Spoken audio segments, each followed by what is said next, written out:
Welcome back to 3 Idiots with Internet. I'm your host, Blake. I'm Chris. And I'm Sam coming at you on the SamCam. Well, this was a really shitty week in football. Yeah, terrible. It's fucking awful. It was really dog shit. So, fantasy pickups for this week. This is really not much to talk about. Latavius Murray had another good game, but he's usually picked up on most waiver wires. But if he's not, go after him. A big one that you guys should pick up is Damian Harris. He looks electric when he's been playing, guys. Yes, Very powerful back from Alabama, second year. Was he a third-round pick, something like that? He's been outstanding. Yep. Running backs are really easy to find these days. Yes. Yeah. It was like. And another one is James White, the Patriots receiving back. Yep. And then yeah. We got Benny Snell because James Conner is out with COVID. Yeah, when Benny Snell was set up last year, he was able to come in, get like 12, 13 points every single game. I'm not worried about the missing James Conner. Prayers up for him, obviously, cancer survivor. Now has to fight through COVID-19, but on his Twitter, he did say he's asymptomatic and he's doing fine. I'm worried about James Conner because he's on my fantasy team. Yeah, and he's playing me. Another one is J.K. Dobbins. These past couple weeks, actually, no, last week he had a pretty good, very good game, actually, I'm pretty sure. And, well, I wouldn't really pick him up this week whenever they play the Steelers because we don't know when it's going to happen because it's probably going to change again as far as we know. But it's also the Steelers' defense. Yeah. But in the long run, I think it would be good, especially for playoffs when it comes around to that time. Then there's also Gus Edwards on the Ravens, who's also a solid pickup. But J.K. Dobbins is definitely going to be their starter over Gus Edwards. The last pick we have for you guys is the GOAT. The GOAT, Adrian Peterson, one of the GOATed running backs. He's definitely an easy waiver wire pickup. We highly recommend you guys go get him. He had a great game, great start, 2 touchdowns against the looked good last game Texans defense, who has not been good this year. They had 3 takeaways going into that game. And they finished that game with 6 in total. 2 fumbles and 1 interception, I want to say. Yep. Injury news. The entire Ravens team has COVID. They're Pretty without I'll bring up the list right now. They're without tight end Mark Andrews. They're without center Matt Sakura. They're without Willie Snead. Of course, our boy Marquise Brown wasn't able to catch it because he can't catch anything. El Freaky has COVID. McPhee has COVID. Calais Campbell was injured, but he has COVID. Matthew Judon has COVID. He was also injured. Who am I missing? Their long snapper has COVID. Their this list goes on and on. Their Brandon Williams, their defensive tackle, COVID. Patrick McCary also has COVID. Patrick Ricard, fullback, COVID. And Ingram and Dobbins. And, of course, the GOAT himself, Trace McSorley, also has COVID. Prayers up for Trace. Prayers up for Trace, guys.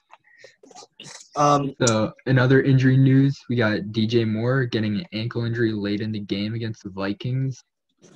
Philip Lindsay goes down with a knee injury against the no quarterback teams going up against each other.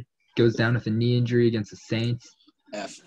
Danny Dimes exits with a hamstring injury in the game. That sucks for the Giants. It does. They're basically Colt McCoy. Yeah, Colt McCoy. That's not it.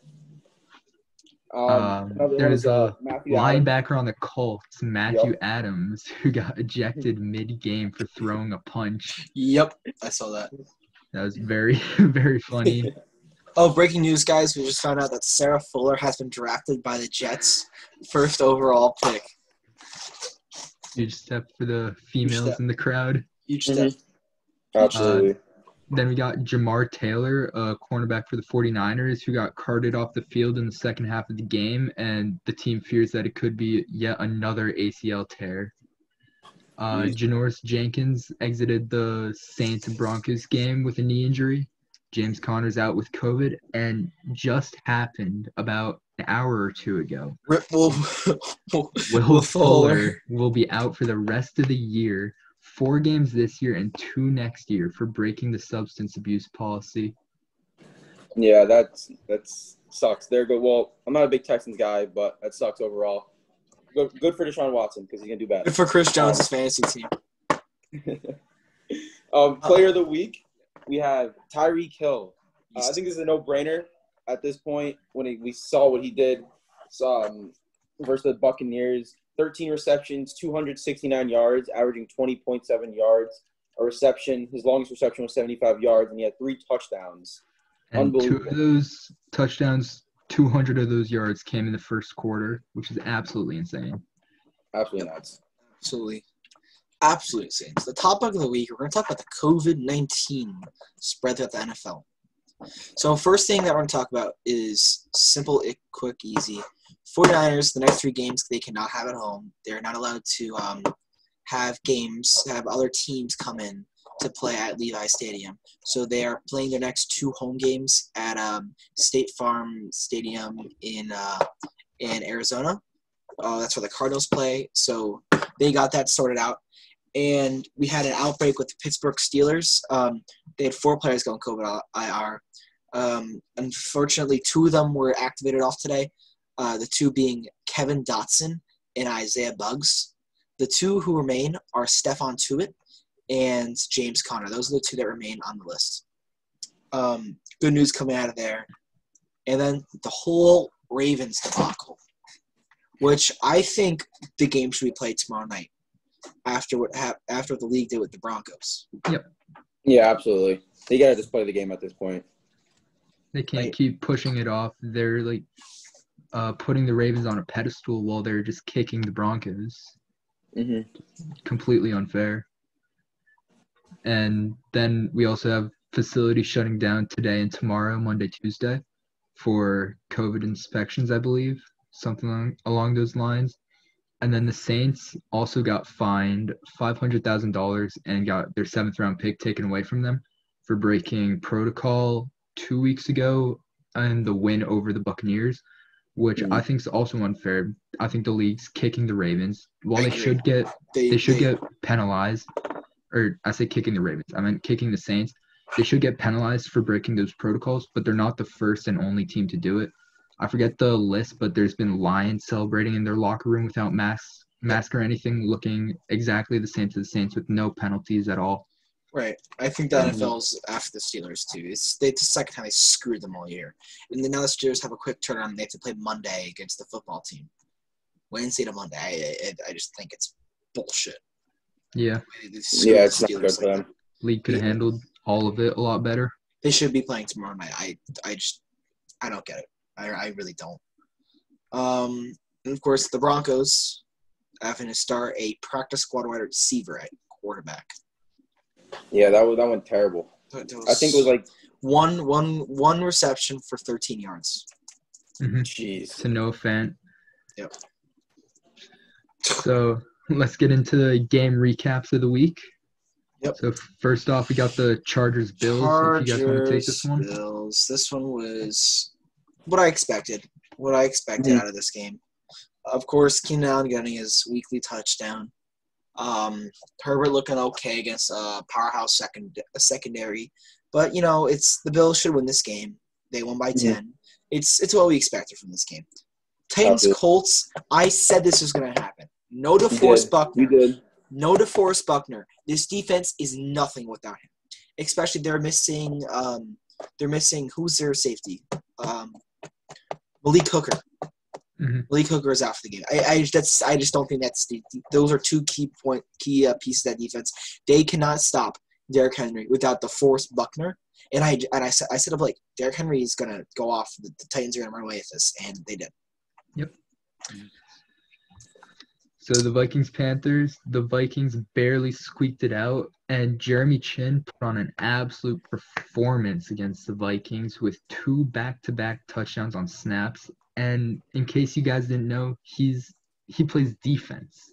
Mm-hmm. There's 2 fumbles Rookie. on the Vikings back-to-back, picked them both up, got them in for a touchdown in under 10 seconds. First player on defense to ever do it.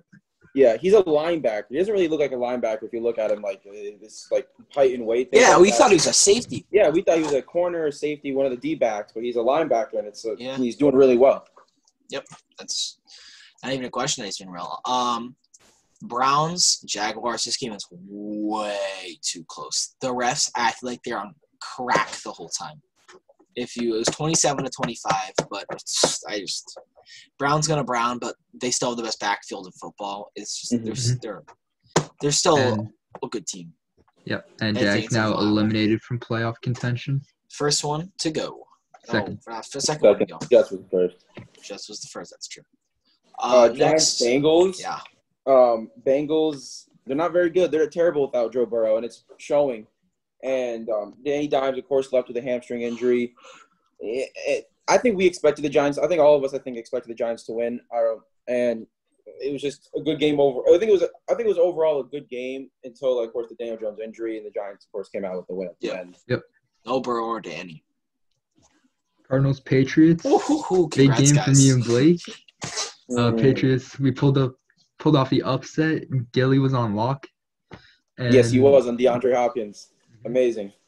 And I got to give mad credit to Bill Belichick. He's playing spoiler twice on two elite teams. I think he knows how to contain the quarterback that likes to rush, the scrambling quarterback. Yeah. And he's done a great job both times at it. Yeah. I think after last year, after losing to Baltimore, badly last year, I think he finally figured it out, and I think he's utilizing it. I think he's going to expose teams throughout the season like he did. For example, he did with the Ravens. The Ravens have been losing games, especially after that big Patriots loss they took, and it's just showing. Yep. Now that we have more of a running quarterback, we know how to stop it. Yeah, this just in, guys. The Steelers and Ravens will be playing at 3:40 at Heinz Field in Pittsburgh. The Baltimore Ravens will fly in to Pittsburgh on Thursday night, and they will be playing at 3:40 on Wednesday. 3:40? 3:40 on Wednesday. What is that game time? What the heck? I don't know.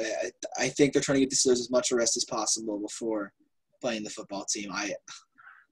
It makes no sense. Little interesting. I will say, but yeah. Next game we have Raiders Falcons. Nope. Dolphins Jets. Fitzmagic came in, did his job against the beleaguered team of the New York Jets, and he did a good job. Yep. Mm-hmm. Did what everybody expected. Jets take the L. Dolphins still winning, other than last week. Tua was out with a thumb injury, so went as expected, I would say. Yeah, that's the way to put it. Hopefully Tua gets back. He's looked good so far. Yeah, Falcons Raiders. Absolute. I think this was a complete upset. The Falcons just came out and killed the Raiders. It was a complete bloodbath. The Raiders couldn't do anything the whole entire game. Josh Jacobs couldn't get going, and I guess the Raiders needed that whole. I guess the Raiders need that run offense to start off their whole entire offense, their passing, things like that, and they couldn't get it going, so resulted in the L. Yep. And in the fourth quarter, Derek Carr got benched for the GOAT, Nathan Peterman. Stud. Against the Falcons. And in fantasy football, he got, I believe it was 0.6 or 0.8 points. So we apologize if we told you guys to pick him up last week. R.I.P. So next game, we got the no quarterback Saints Broncos. Huge respect to Kendall Hinton, not getting any practice reps before he just signed to the 53-man roster before the game. He was a quarterback in high school, won a state championship, college for Wake Forest, transferred to receiver, went undrafted, and was signed to the Broncos practice squad. Subbed in for the Broncos after all their quarterbacks got COVID from Jeff Driscoll.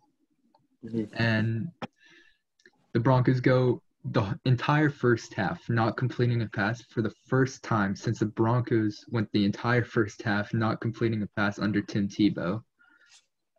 But I do have to say, Kendall Hinton had 0 touchdowns, 2 interceptions against the Saints. Tom Brady had 0 touchdowns, 3 interceptions against the Saints. I knew that was coming. So, but it was a fun game to watch, I'd say. Saints obviously coming out on top, but Alvin Kamara got held to a very, very low game. Oh, yeah, very off day for Alvin Kamara. Upset alert.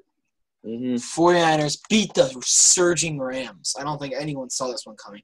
Having No. Raheem Mostert back was definitely a huge, huge victory for this 49ers team. And who else did they got? Debo back. They got Debo back. Mhm. Debo went off. And, it's rough for the Rams. It's not a good look for the Rams at all. Yeah, that loss was terrible. I think this week, we saw that there is only 3 complete teams in this football league right now. Chiefs, Steelers, and Saints. I would argue that Chiefs are not even a complete teams on the defensive side of the ball. It's just their offense is so electric. You could say the Packers also when it comes down to it. You could say the Packers, but they have their issues. Yep. Mm-hmm. And we can't forget that Javon Kinlaw, the Niners' first-round pick, also got a pick 6, which did not help at all. Without it, the Niners would have lost to the Rams. Yep. Next, we have the Chiefs-Buccaneers. Which I don't know why is people thought this also game was going to be good. Yeah, this game, Tyreek Hill just did not unreal. Did not stop in the first quarter.